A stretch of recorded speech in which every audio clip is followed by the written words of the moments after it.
Is this being filmed right here? Yes, the camera. Oh God. I'm not worried about that. I just your thing tilted. Okay. Oh, there it goes again. How do you tighten this thing?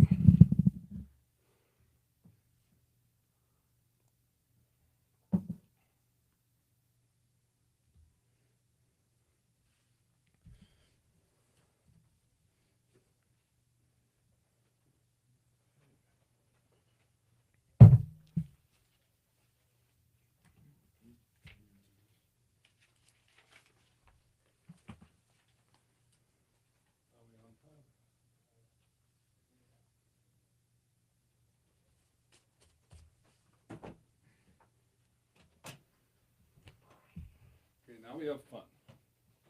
The good times. I get prepared and then have fun. You can grab those headphones. These ones right here. Okay. I'm good. Those headphones there.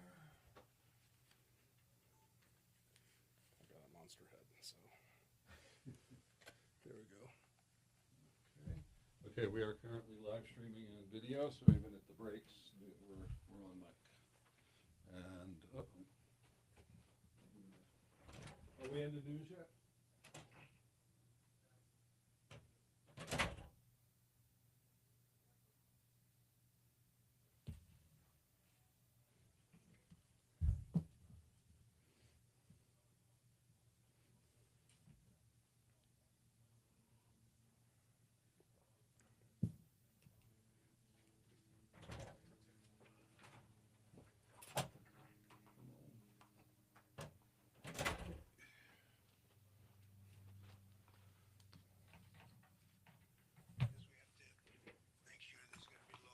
Okay, phones on stun. You need a pen? You got a pen? Okay, here we go. New week. Let's do it. And your volume is where the mic plugs in under the table.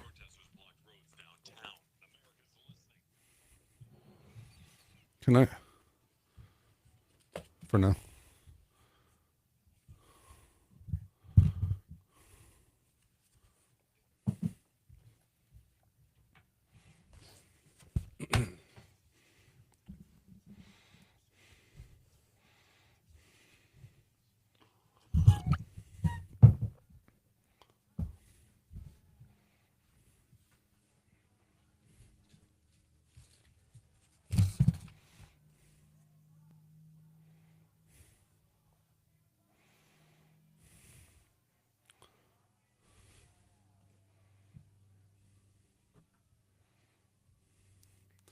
Welcome to the Peak News. I'm Chaim Goldman, the Watchman. You're listening to us on AM 1460 and FM 101.1.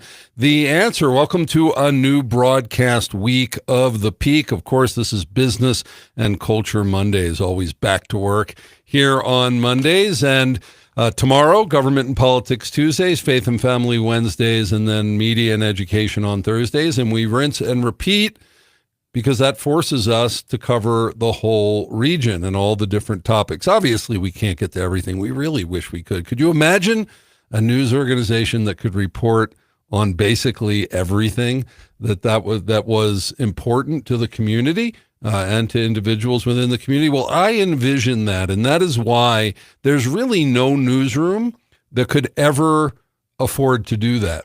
But what if we empowered, we trained, we deputized, we inspired, we worked with, we mentored those in the local community who love to tell stories and appreciate the community and want to take a section of it and go to a school board meeting every week in district whatever and report on it, or sports, or certain types of business, like, I don't know, the restaurant business. That's a pretty big one here. Why did I get a laugh from our guest on that? Well, that's what our program is about today. But just think about if we had local people that had a passion and experience in all these different areas, we're just reporting on it. And there was one platform that we could go to and find it all. Well, that's what we envision for the Peak News here. We're just getting started on that. Obviously, cracking into that area with our citizen journalists who are out there. But we invite you to take part in what we're doing here. Go to thepeak.news, whether you're young or old. We have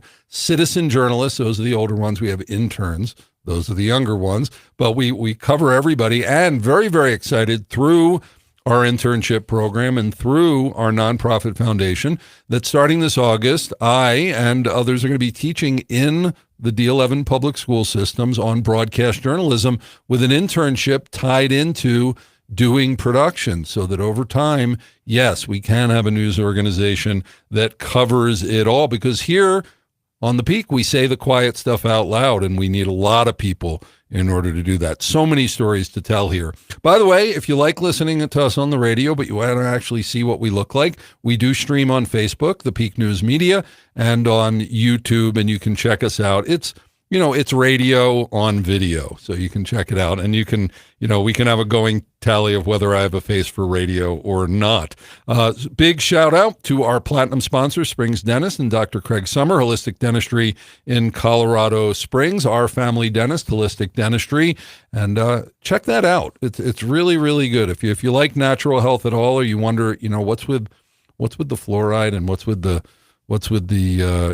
all the chemicals and all the stuff and the root canals, and are there any, that holistic dentistry deals with that in a very different way. That's why we love to do it, and we love the support of Springs Dentist and all of our sponsors that you'll hear their commercials during the program, or check them out on our website, thepeak.news. Now, as I said, we're focusing in today on Business and Culture Day on the local restaurant scene, local restaurant business. And we have with us local restaurant consultant with 30 years in the business, hospitality innovator at his company, Cordial Hospitality, and also somewhat newly chief operating officer of Dad's Donuts, taking over the culture scene here. And full transparency, as we always do here, Altitude Hospitality is one of our great sponsors, gold sponsor.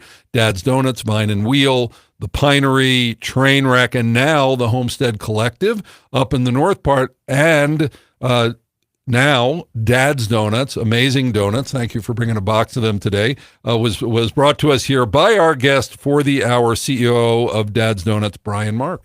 Thank you for having me. I always have to bring a little bit of a bribe, I guess. Well, no, it's not a bribe, but it's but we'll take it. Whenever if I don't show up, there's problems. I'm not giving you anything more for bringing the box of donuts than possibly I might have some kind of carb crash during the program today. If that happens, just please run with it and take over. So we're talking about the local food industry and also how to build a better brand in your industry, whatever that is. In the headline segment, we have food-related headlines, including talking about local farmers markets that are now happening throughout the area on a weekly basis. Brian's going to be talking about his Hospitality, a Lost Art, and then successfully branding your local business after we talk about starting restaurants, the pitfalls of starting restaurants, and all that. So we have on the program today, it's all about the restaurant biz with Brian Mark, who's been working this business for 30 years in our area. I'm Chaim Goldman, the Watchman. You're listening to us on AM 1460 and FM 101.1. The Answer. Stay tuned. We'll be right back with The Peak.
sorry, we had some clock timing issues there. That's why I ran out of here going, what's going on? Say again. We had some clock timing issues. Gotcha. Our show clock is a little messed up, which is why. We good to go? Okay, we're back. We're coming back with headlines. Check. Oh.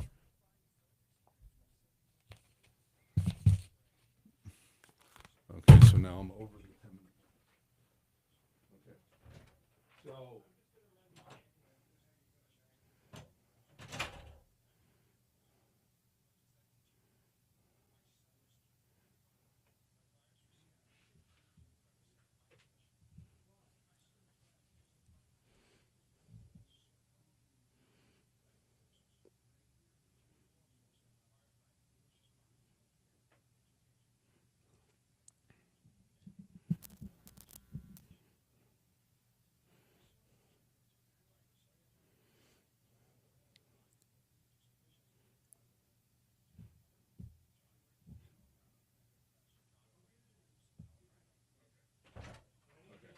Yep, we're going to have an extra minute in this segment to make up some, I think. I don't know. Yeah, I'll roll with it, man. No, I'm easy. just keep it 10. 10.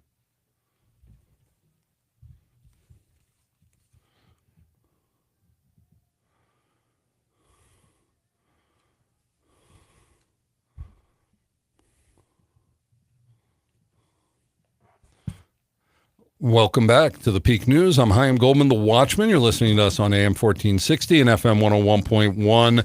The Answer. And today is Monday, so it's Business and Culture Day. And we have as our guest and co-host for the hour, local restaurant consultant with 30 years in the biz, hospitality innovator at Cordial Hospitality, and chief operating officer of Dad's Donuts, Brian Mark. And we're talking about the local food industry throughout the hour and also how to build a better brand in your industry, no matter what it is. So, Brian Mark, thanks again for being on the Peak. Thank you again for having me. I'm excited to be here. So let's get into the headlines. Actually able to find food headlines. You know, if I've been, you know, I've asked people when I have food people on the show, I say, what is, you know, what do you consider to be the food culture of Colorado Springs? And I hear, well, it's pretty obvious, fast food. Well, I mean, Fast Food Nation was here, but that was several years ago. And I think there's a lot of great people in this town that are changing that.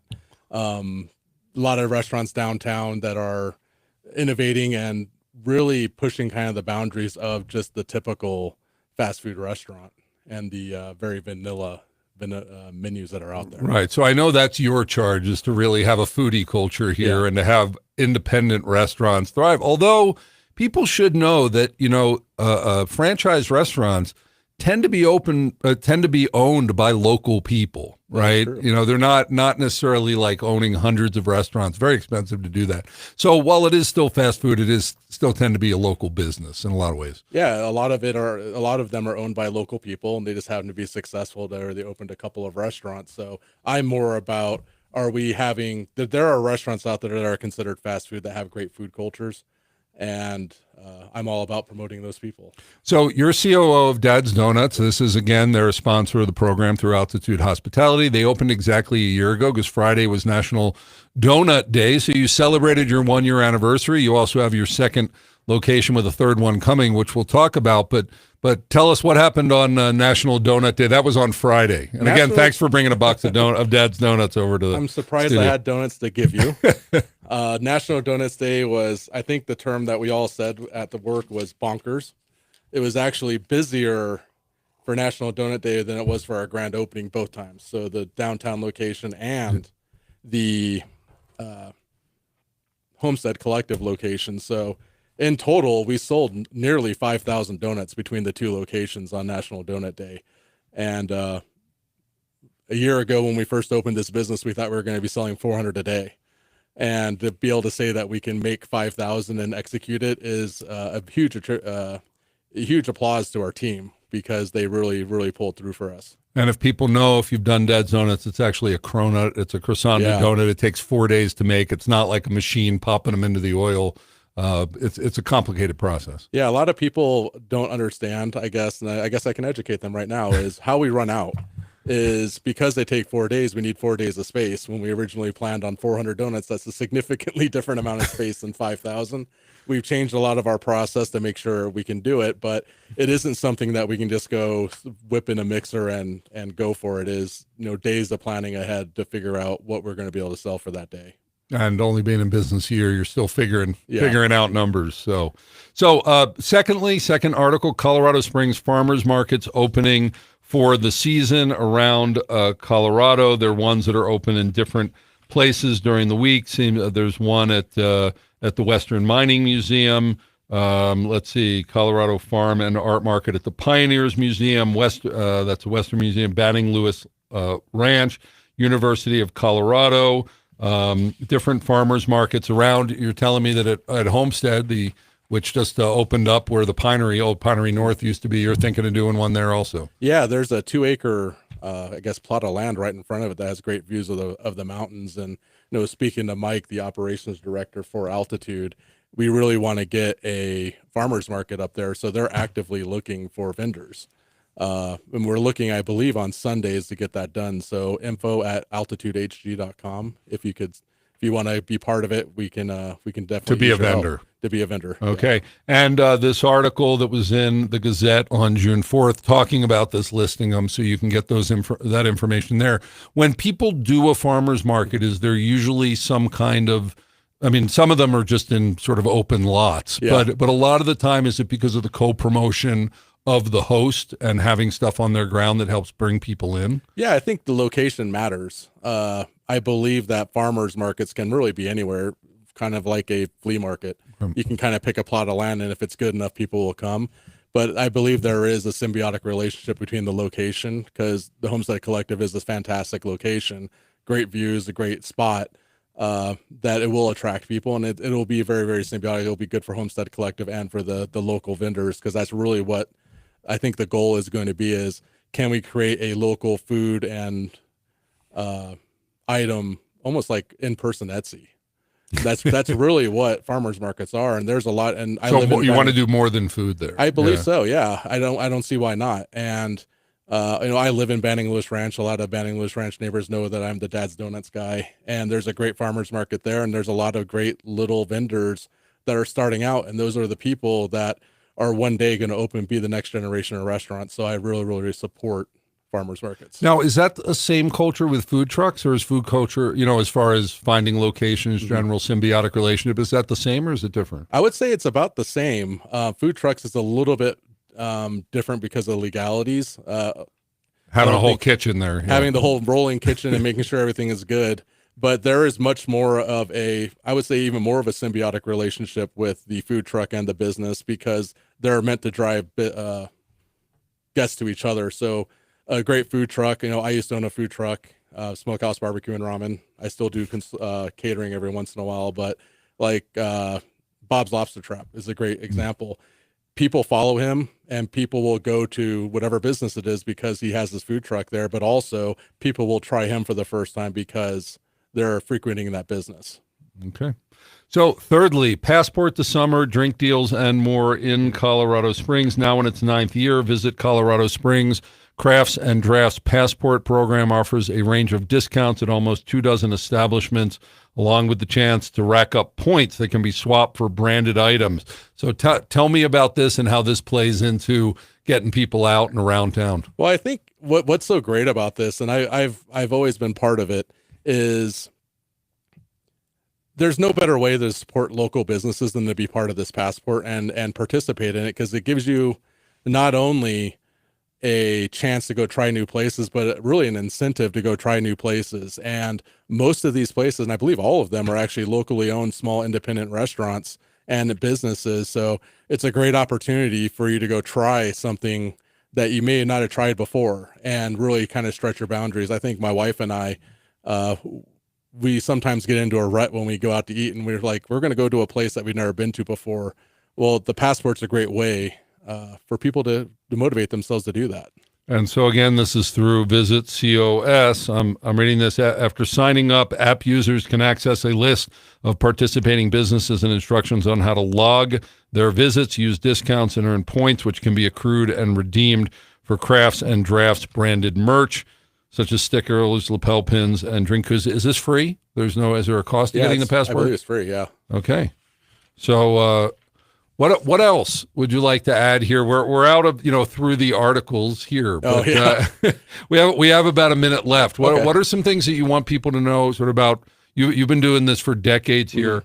Summer. Oh, I'm getting a full minute left. Yes, I see that from the booth. Well, what are some things that you see, regarding summertime, tourists, everything? What happens to the food industry this time of year? Well, it explodes. The great thing about Colorado Springs is that we have a great tourism market, and I think a lot of the restaurants in town really depend on the summer increase to really drive home profitability and sales and whatnot. For us, like Dad's Donuts, this coming up week is Father's Day. Father's Day is always great for us. Dad's Donuts. At Dad's Donuts. So we had National Donut Day last week, and we have Father's Day this week. So, we're running the same special, 25% off. We have a $250 gift card promotion going, but summer's always great for business. So look around for businesses, support your local businesses. You're listening to The Peak. We're talking about the local restaurant biz with consultant Brian Mark, and we'll be back very soon with The Peak. Okay. Let me find out if we're back on our timing. Okay. This is good. If we need to. That was a good segment. Okay. Because I can cut the hospitality last hour if we need to. Or shorten it.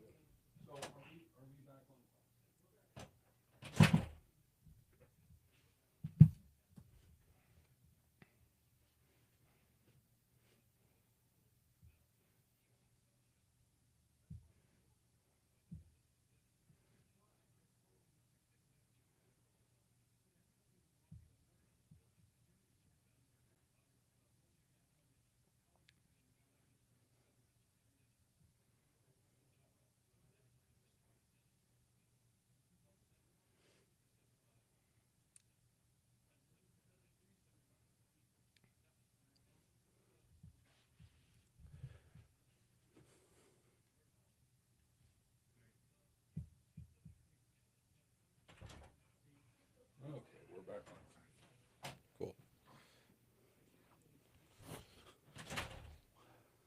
So what do we got here? All kinds of goodness in there. Yeah.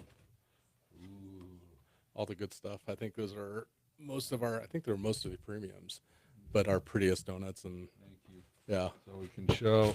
Look, everybody. This is Dad's Donuts. Are you hearing me okay, or do I need to get closer? It's about a 2 inch. It's a it's hypercardioid, so try to stay just 2 inches up. I mean, you'll hear the difference in your I did. in your headphones. Am I inflecting enough? Yeah, it's good. Okay, so we're on page 3. You're going to have your 4 minutes of This Hospitality, a Lost Art. Try to hit through. If you have some bullet points. You have some. Okay.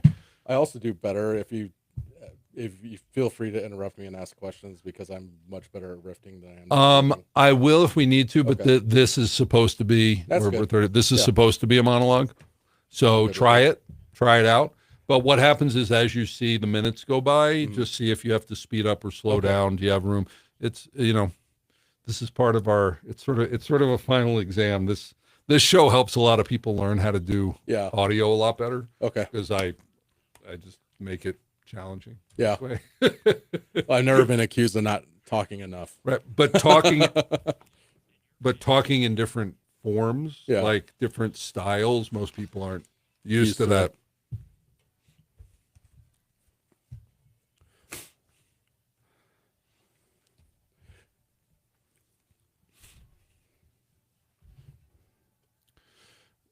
Thanks for joining us for the Peak News on Business and Culture Monday, as we're focused in on the food industry here. And so what's so important, I mean, why do you choose a restaurant, right? Why do you choose to spend money either cheap or go expensive?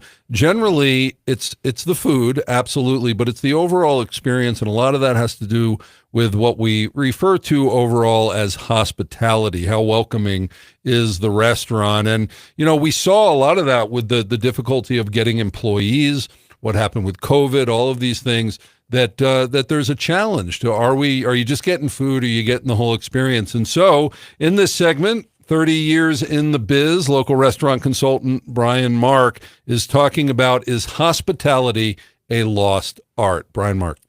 Well, I appreciate that introduction. And you asked me to talk about something I'm very, very passionate about, and hospitality is one of those things.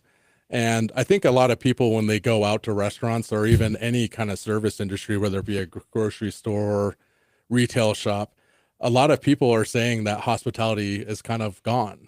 And I don't necessarily believe that. I believe that hospitality is delayed a little bit.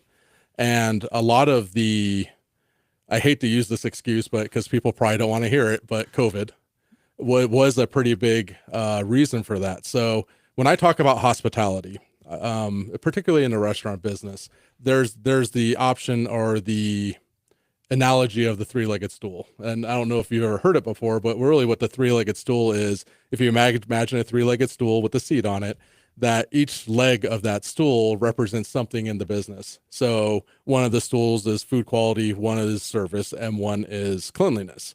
And if you don't have all three of those things to keep the stool upright, the stool falls over, right? So during COVID, unfortunately, a lot of our bench talent left the industry. There were a lot of people that simply couldn't afford not to work, even though everyone was getting money and all that eventually ran out. And so I saw, and just personally, where 40, 50, 60% of management talent really kind of left the building. And when that happens, it leaves a void, right? Where people are getting promoted into roles that traditionally they wouldn't have been promoted into without a lot of training. So also what happened with COVID is the hospitality industry went from being form over function to function over form, where it became very, very robotic. We have to do these things. We have to do the mass and the separation and the cleanliness and all that stuff. So when we talk about that, we're really wanting to go back to form over function. And with hospitality, I remind myself of a story of, I'm just walking through the grocery store and there's an employee pushing their cart and I'm standing there and I'm walking and he runs smack dab into me. And to them, it was like, oh, you were in my way. But there's something that person wasn't taught, that the customer has the right of way. And so part of what happened wasn't necessarily that hospitality is dead, is that the people that taught that aren't in the industry anymore. The people that were good at it left the industry, especially in hospitality. So what I like to talk about now is we need to reintroduce people into the industry that may have never worked in hospitality, that have what I call the hospitality gene. So Danny Meyer has the 51-49% philosophy that is 100% true, that people are 51% hospitality and 49% what you can't teach, the technical skills. So when I hire people now, I'm hiring based on a hospitality trait. I'm asking questions, or what are you doing during Thanksgiving? Do you care about people generally? I don't care if you've ever been in the restaurant industry, because I can teach you those technical skills. So is hospitality truly dead? I don't think so. I think a lot of people that teach it have left the industry, and we need to reintroduce that back and have a little bit of patience and empathy with the people that are coming up, because they might not know. And that's kind of what I do, is teach people how to do that. So is it really a heart issue? Is it just liking to be hospitable, liking to serve people? Like, what are the qualities of a person that's really good in hospitality? Everyone knows that person, right? That they genuinely care. Your neighbor, your grandma, whatever. They just want people to be taken care of. That's the hospitality gene. That's what I'm looking for. And there are people that fake it, and it's obvious. Especially when they're tired. When they're running out. Yeah. And if you've ever seen the movie Waiting, you'll know what I'm talking about. Thank you. You've been listening to Brian Mark, CEO of Dad's Donuts and hospitality innovator at Cordial Hospitality. When we return, we're going to be talking about the local food industry as well as the risk factors of opening up a local restaurant. We'll be right back with The Peak. Cool. Okay, we're about 4 points. Okay. I went on a tangent, so yeah. That's your choice. Yeah. So this is just a 2-minute break. So we're on to segment 4. So if you want to review your questions there, and you'll have about 2 or 2.5 minutes an answer as we go through that for each one of those. Oh, there we go. Okay. Said 2.5 each. Approximately. It's a 12-minute segment. I got my intros, my outros, so Okay. It's about 10 minutes of content when it's all said and done.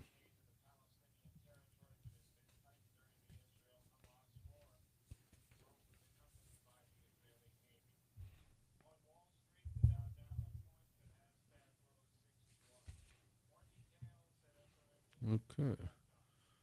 1 minute.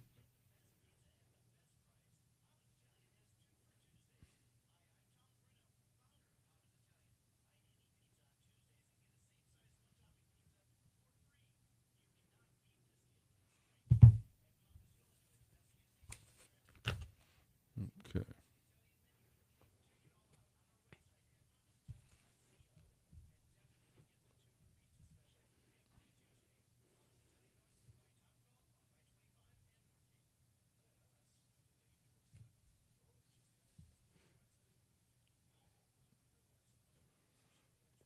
Okay.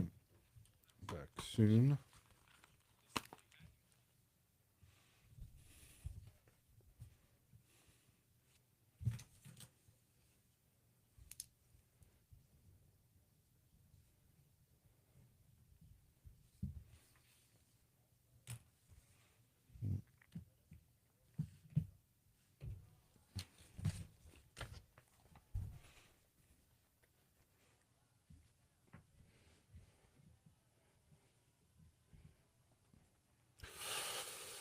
Thanks for joining us on The Peak as we start another broadcast week, always with Back to Work Monday, Business and Culture Monday.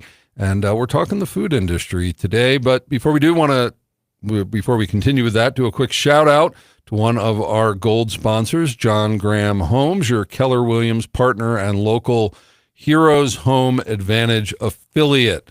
Check out John Graham. John Graham has been a great supporter of the program since the beginning, and thank you, John, for all your support. He is also the president, John Graham is, of our board, our nonprofit board, our educational foundation that is over our citizen journalist initiative and our internship initiative that is moving into the public schools in D11. If you have a student, junior, senior, like to learn about broadcasting, ethics, the business of it, storytelling, practical training, and an internship in the industry, please go to thepeak.news and check out the D11 CTE for career training. We're actually going to be raising up a new generation of journalists, and before they're out of high school, they'll know what you need to do to really get a job here in the industry and without the debt, which is a really good thing. And by the way, they have a really great, at Wasson campus where we're doing it, they have a great culinary, they just spent I think over $1 million to put in a new kitchen over there. Brian, Mark, have you seen that? I haven't seen that one. That's the ProStar program, right?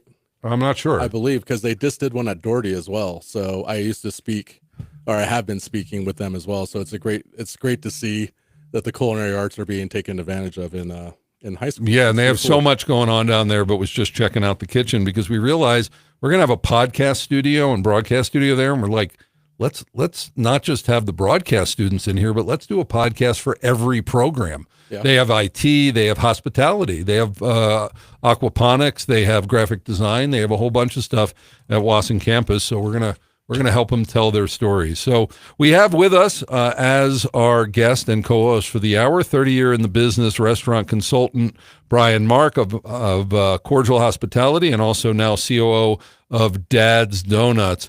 And so, how'd you get your start in the food industry? Was this an early interest or hobby or anything like that? Really, my mom is probably one of the best cooks I've ever met. She's one of those people that I mean, that kind of started this, right? But he was patting his belly. I was patting my tummy. She's one of those people that she can eat anywhere and then replicate. Oh, really? Dish. Wow. And she's just very, very talented at it. So I'd been cooking in the kitchen since I was 9 years old. I got my first job here in Colorado Springs. I was a busboy at the Imperial Walk off of Vickers and Academy. And then I worked for Round the Corner Restaurants, if people remember that burger joint from back in the day, and really kind of worked my way through college. I had always been in a trainer or a supervisory position, and then went to college for computer science and business management, tried that out for a year, got laid off in the tech crash of 2000, and decided to go, I'm going to go work for an industry that I'll never get laid off again.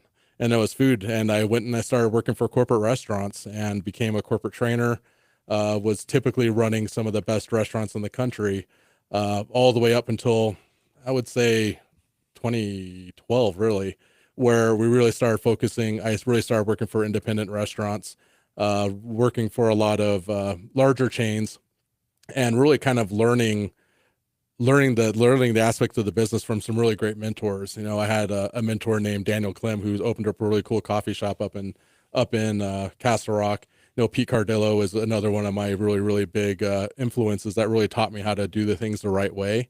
And you know, originally I kind of entered the business where it was a little bit squirrely, and you don't realize how squirrely it is until you get into a good situation, which they luckily gave me.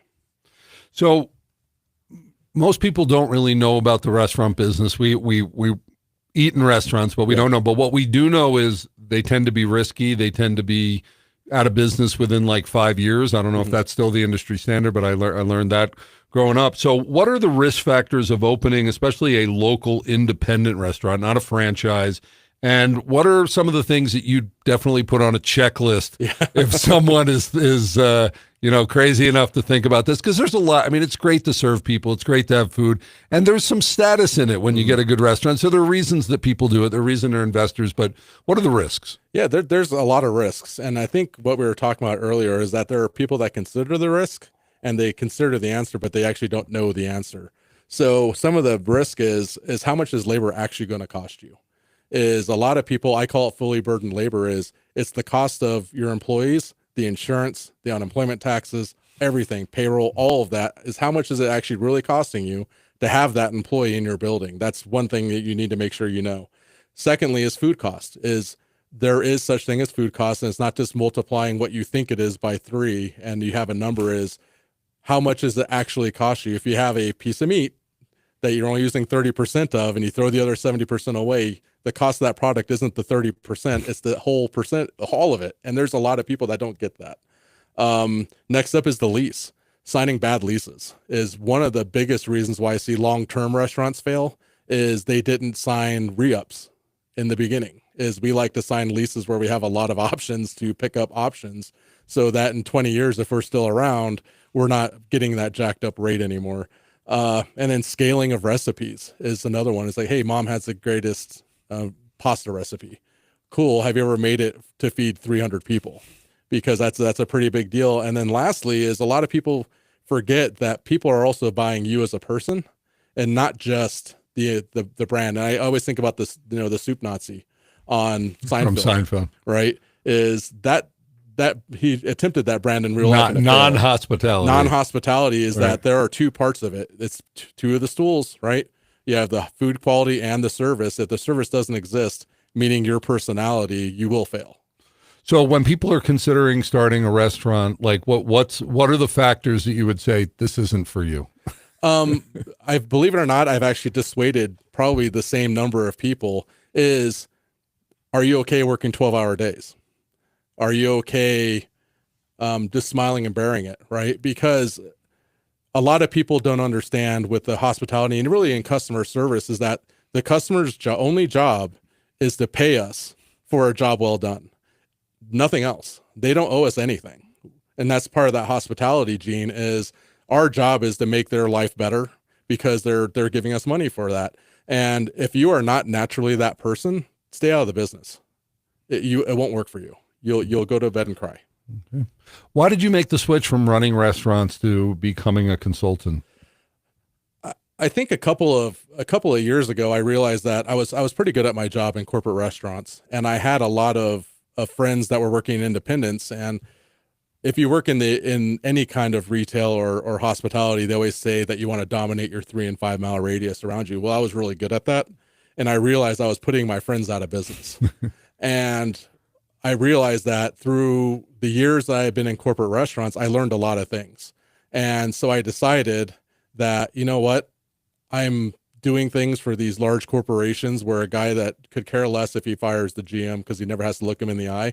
I'm going to go help these little guys learn what I learned with corporate restaurants, how to run businesses like accounting and finances and and systems and all of those things that I learned over 30 years, and help the little guy get it, because some people just don't know, but they have a great product and they have really good work ethic, but they just don't know the system, and it's a tragedy when I see that happen. So you're working for Altitude Hospitality, Yep. that owns the Pinery, Trainwreck. It's Mitch Yellen's big sort of, I call it his food empire that he has here. Brave person to keep getting back into this. Mitch is a great guy, friend of mine, friend of the show. So tell us about Dad's Donuts that opened a year ago, and also now going into this whole Homestead Collective that's up at Prominent Point, really having its official opening just about a week ago. Yeah, what a wild ride. When Mitch asked me to be part of Dad's Donuts, I'm a consultant for Mitch's business and help him through some things, and he has a really great team with him now. And opening Homestead Collective and really having a place with a lot of great brands in it, and Dad's Donuts being a brand that when we came on, it's like, it would be cool to own a donut shop. It won't take a lot of work. It's easy. And now I am pretty much 70% of my life is Dad's Donuts and 30% is now consulting. But really the whole branding behind it is, Mitch has always wanted to create a food culture in Colorado Springs and have elevated products. And so Dad's Donuts is a reflection of that. We are an elevated product. We do no dyes, no hydrogenated oils, no organic European processed flour and butter. So everything we get is the best you can get. And I say it's the healthiest donut you can eat. I didn't say it was healthy, the healthiest donut that you can eat. But also on the flip side of it is that there's the people piece of it, is that we want to be mentors, for myself especially, is teaching people how to do business the right way. Is that there's a lot of people in the restaurant industry that shouldn't be in the restaurant industry because they don't care enough about people. I care very deeply about everyone that works for me, and I want to help mentor them that in the future they are able to do whatever they want to do. And where is Dad's Donuts going? Can you tip your hat to the future of Dad's Donuts? We are opening on Interquest, across from Shields, and then beyond. Okay, and can you say more than that?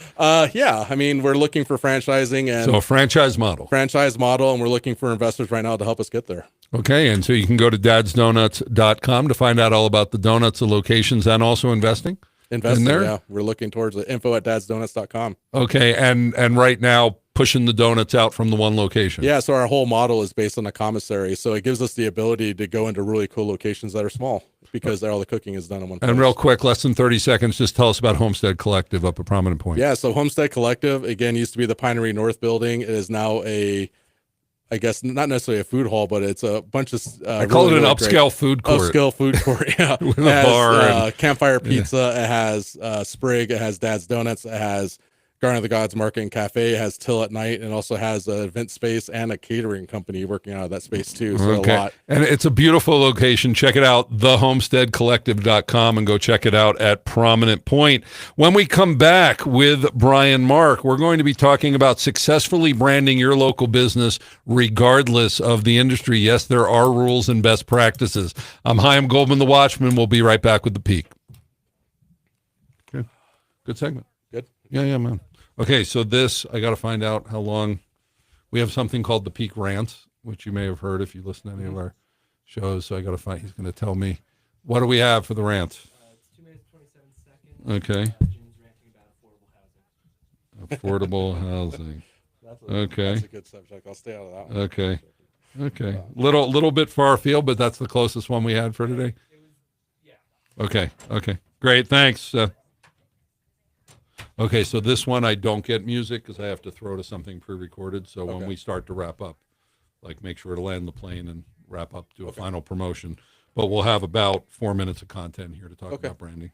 So if you have any bullet points for that, you can jot those down. We still have a couple minutes till we're back. Better notes here.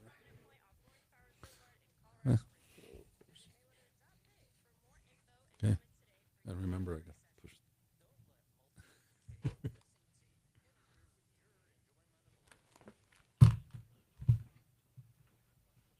Goes fast, right? Yeah, it does.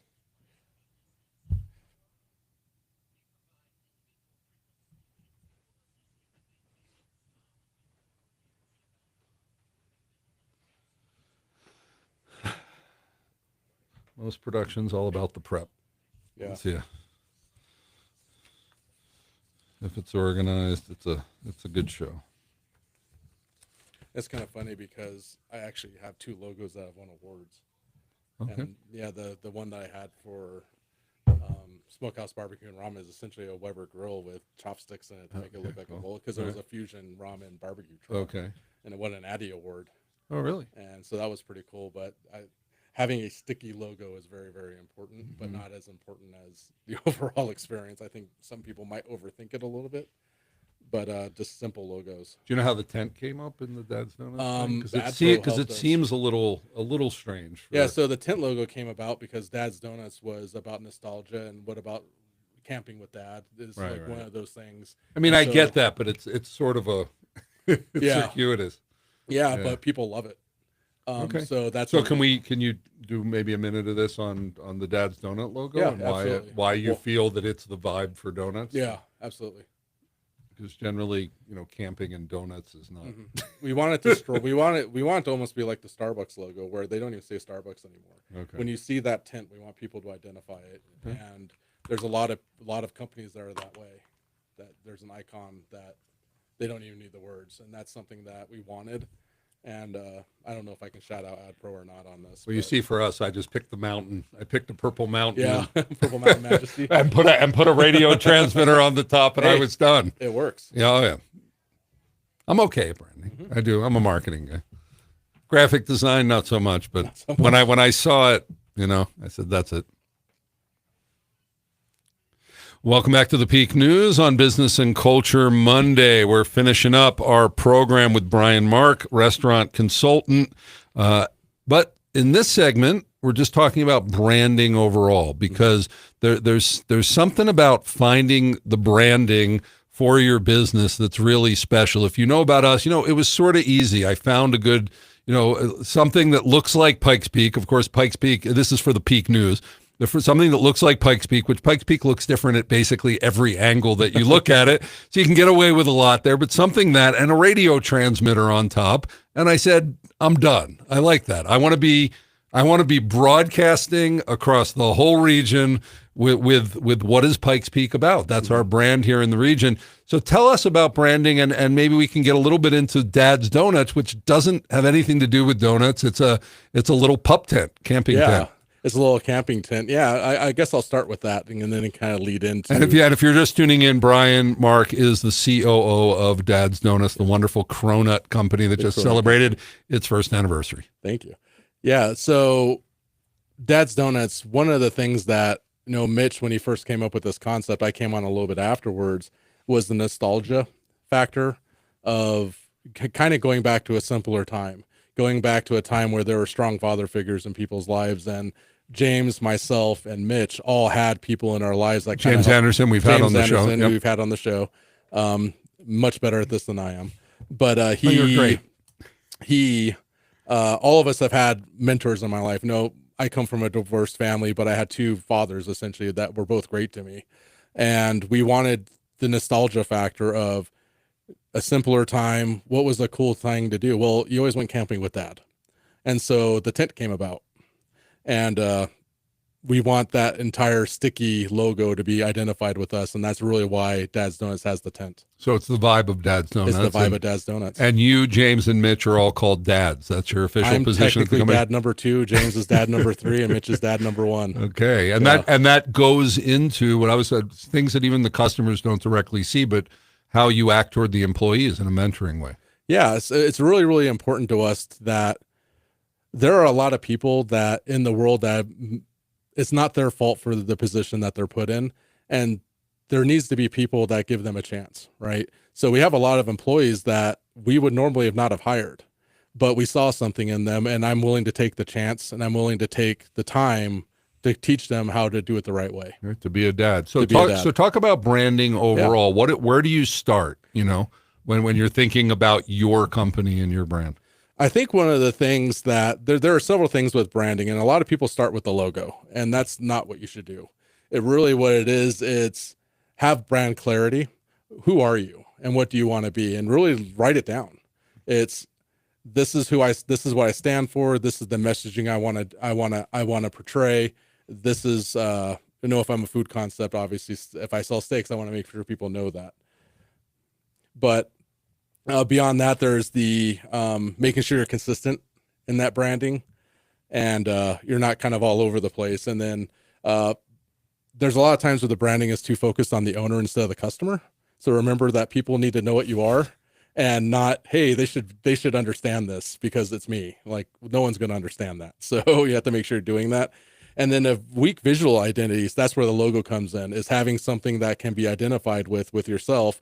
A couple of companies are great. I think we do a pretty good job at it. And there's a lot of great companies out there that you can look at the logo and immediately know what they're talking about. And that's important. I mean, we have Amazon that took, a decade to, Rainforest is the name of a book company and all this, but overall it should be obvious more than artistic. You don't want the customer to have a codex to figure out what you do, right? Dad's Donuts, we sell donuts. We couldn't use cronuts, but we tried to. And how important is the tagline to go along with it? I would say it helps drive home what you're doing, right? So a tagline of, it's all good. It kind of wraps around. It's all good at Dad's Donuts. It's all good at Dad's Donuts, meaning that we're all using all the best ingredients, all the good stuff. And also how we treat our people, it's all good. Okay. We've just spent the hour with Brian Mark, COO of Dad's Donuts. You can get in touch with him regarding branding at cohocolorado.com, cohocolorado.com, and of course, dadsdonuts.com. Thanks so much, Brian. Thank you. And now, Jim Miller, just a guy in the Peaks ranting about affordable housing.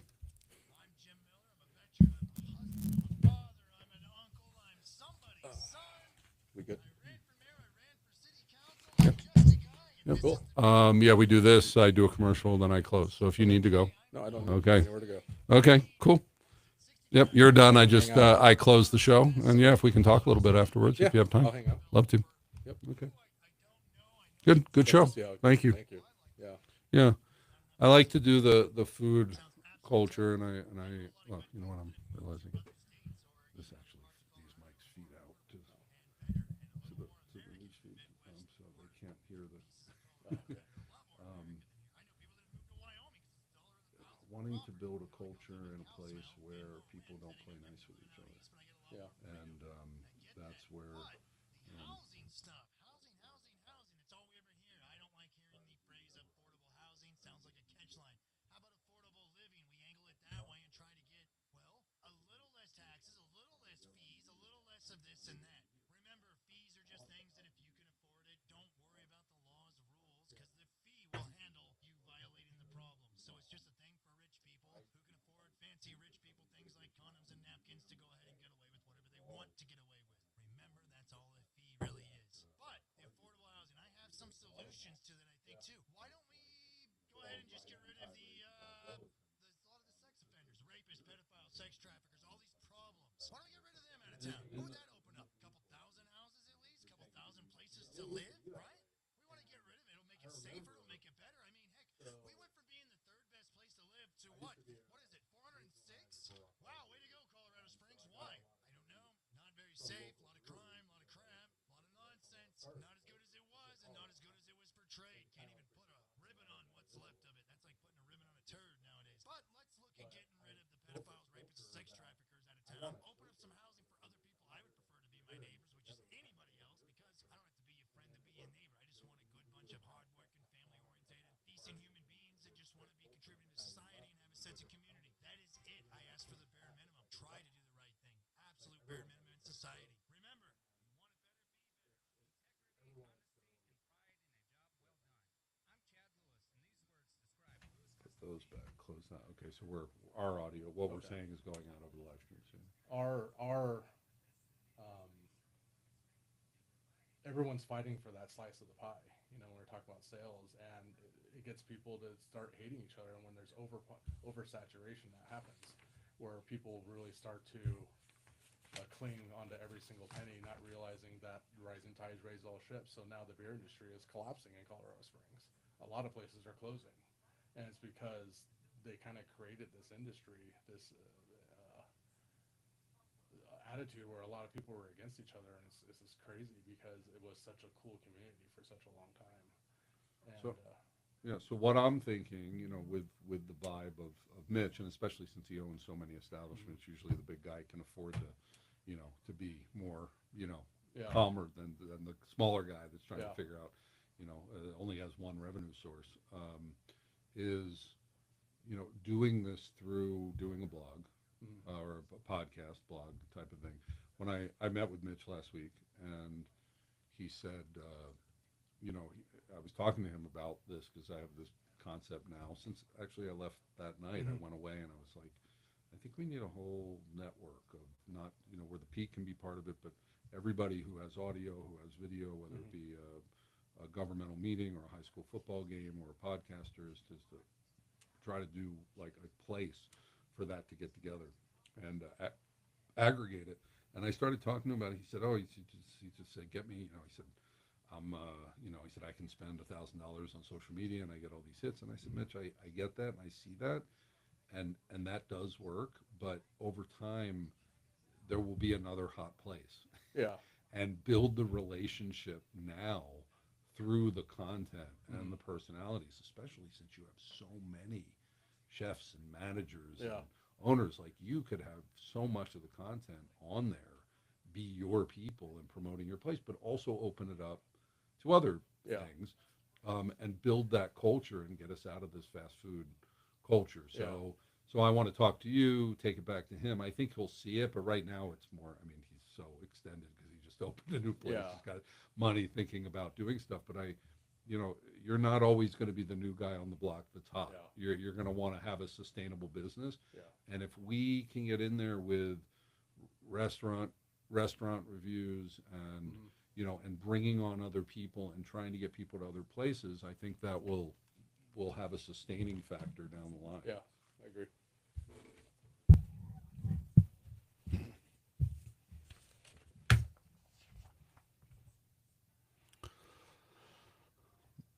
Oh, well, I'm hungry now. I got this box of Dad's Donuts calling to me. Thanks for bringing that in, Brian.